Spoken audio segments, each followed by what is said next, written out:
iya soyayyar mu amana ce, ni dai bani da madadin yar uwata. Soyayyar mu amana ce, ni dai bani da madadin ɗan uwana.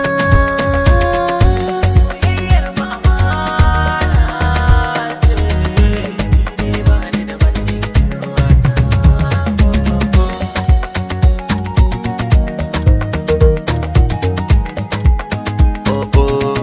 Bari ki ji yadda nake son ki daya, kuma na rike ki da gaskiya, ya mai saka ni dariya.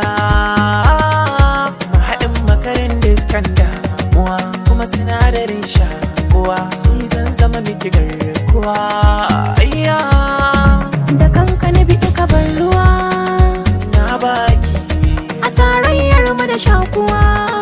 akwai shauki, Rawanin da na sa maka ɗan uwa, na zama mai mulki. rai ka zan busa sarewa, algaita da kakaki sosai. Yar uwata, Ɗan uwana, wayo yar uwata.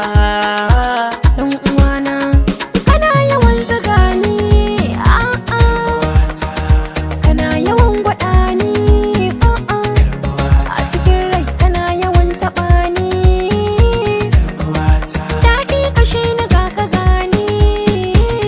uwata. Haka ni ma kike yawan taɓa ni, Ɗan uwana, kina yawan izani, ɗan uwana, ki bar yawan zigani.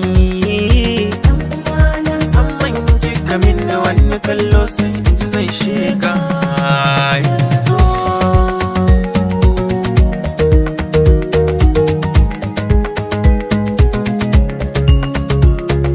Zan kira ka baby, kuma za na ce habibi, na saka ka kalbi tunda baka da wani aibi.